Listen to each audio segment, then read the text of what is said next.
विद्यार्थियों,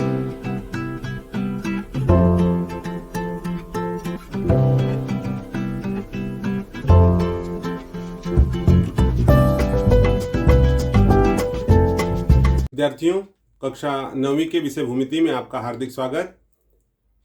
last video में हमने लेसन 6 वृत्त अर्थात सर्कल के प्रमेय, वृत्त के केंद्र से जीवा पर डाला गया लंब जीवा को समद्विभाजित करता है, इस प्रमेय को विद्यार्थियों हमने समझा है। और उसी प्रमेय का आज हम देखेंगे विलोम, यानी कन्वर्स। जो प्रमेय हमने लास्ट वीडियो में किया हुआ है उसी का ठीक विलोम होगा।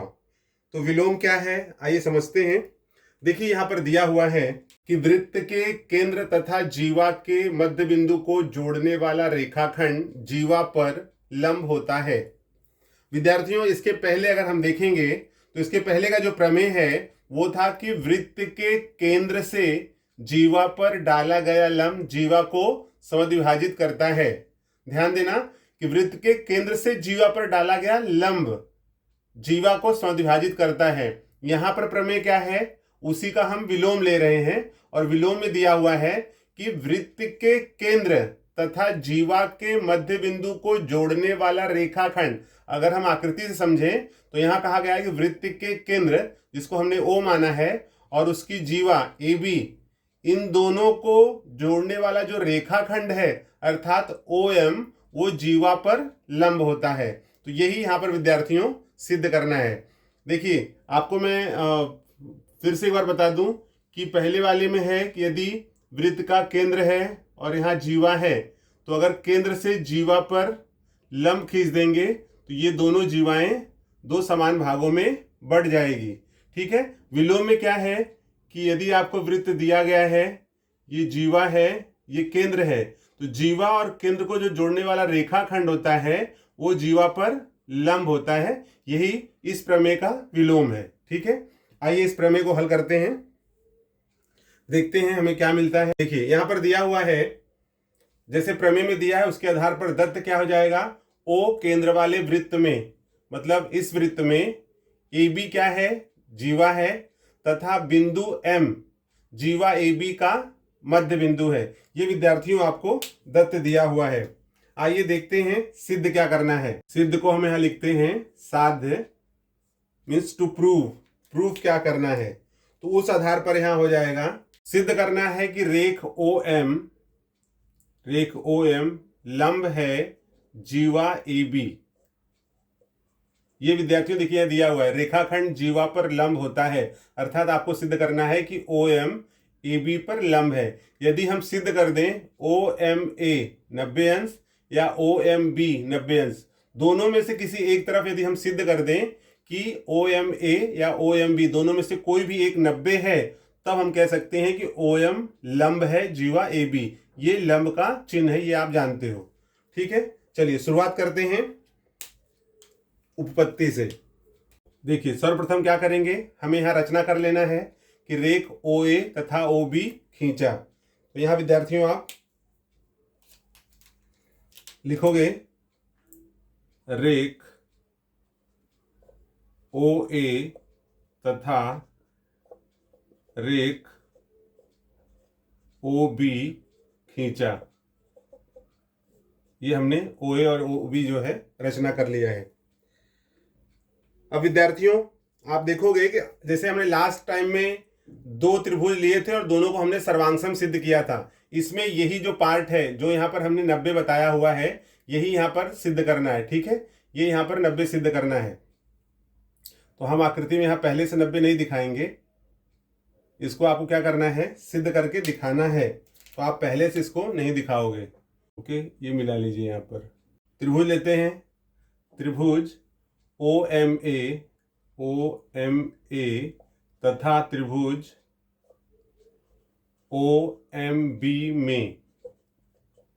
ओके, अब हमें यहाँ पर 3 पॉइंट्स ढूंढने हैं जिससे दोनों त्रिभुज सर्वांगसम हो जाएं।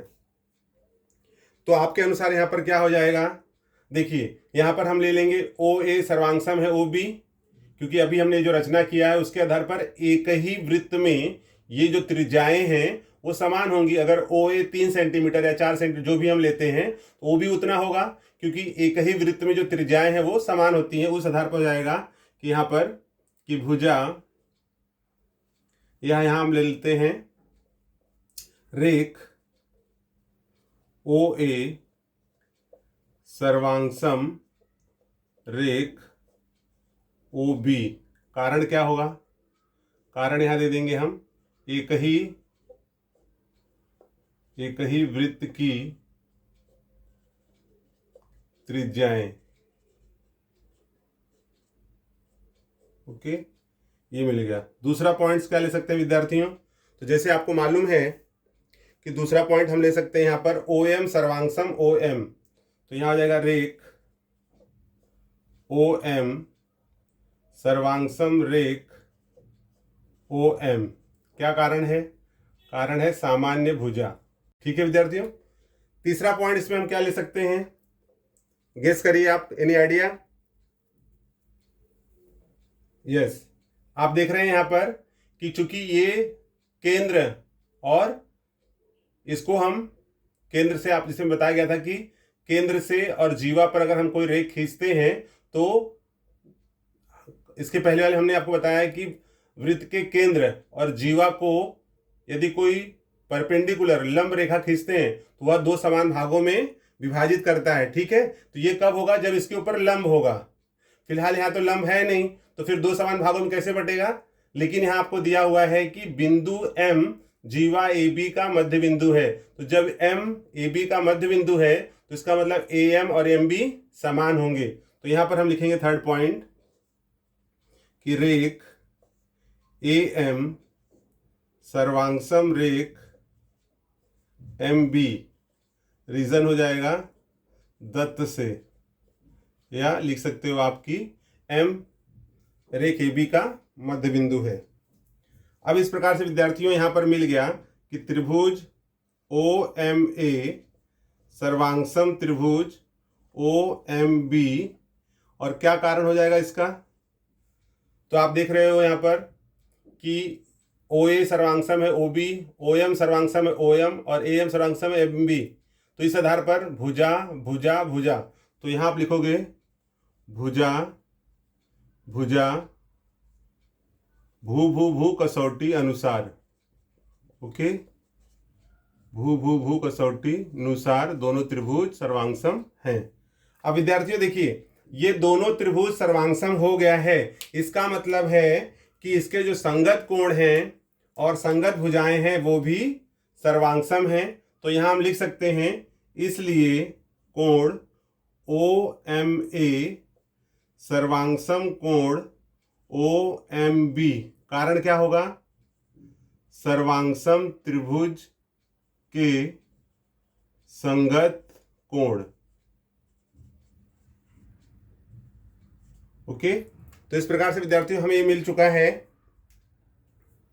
कि OMA सर्वांशम OMB सर्वांशम त्रिभुज के संगत कोण। अब यहां पर हम लिख सकते हैं इसलिए इसके आगे कोण OMA इक्वल्स टू कोण OMB। जो यहां सर्वांशम था उसको इक्वल कर दिए और इसको यहां पर पॉइंट दे दीजिए, आप यहां पर पॉइंट दे दीजिए 1। ठीक है, फर्स्ट पॉइंट। अब इन दोनों को हम जोड़ देते हैं, कोण OMA प्लस कोण OMB इक्वल्स टू 180। और यहां कारण होगा रेखीय युगल कोण, एंगल्स इन लीनियर पेयर। मतलब अगर हम OMA और OMB इन दोनों कोणों को जोड़ लेते हैं तो 180 होगा। Therefore angle OMA plus angle OMB, तो OMB और OMA एक दूसरे के बराबर हैं, तो यहां भी हम लिखेंगे OMA। देखिए OMA ऑलरेडी था तो हमने उसको यहां उतार लिया। इसके जगह पर हमने क्या किया है? OMA लिख लिया है। ठीक है, OMA इक्वल्स टू 180 और यहां लिख देंगे कि 1 से। Therefore 2 times angle OMA equals to 180। Therefore angle OMA equals to 180 upon 2। Therefore angle OMA equals to 90 degree. अब 2 से हम 180 को कट कर देंगे विद्यार्थियों, तो आप देखोगे आपको यहाँ पर प्राप्त होगा कि angle O M A equals to 90 degree. अर्थात अब आप देख रहे हो यहाँ पर कि ये ओ एम ए ये जो है यहाँ पर 90 हो गया है। अब चूंकि ओ एम ए 90 हो गया है, अब हम कह सकते हैं कि ओ एम लंब है जीवा ई बी। तो इसलिए विद्यार्थियों आप यहां लिख दोगे, इसलिए रेख ओ एम लंब जीवा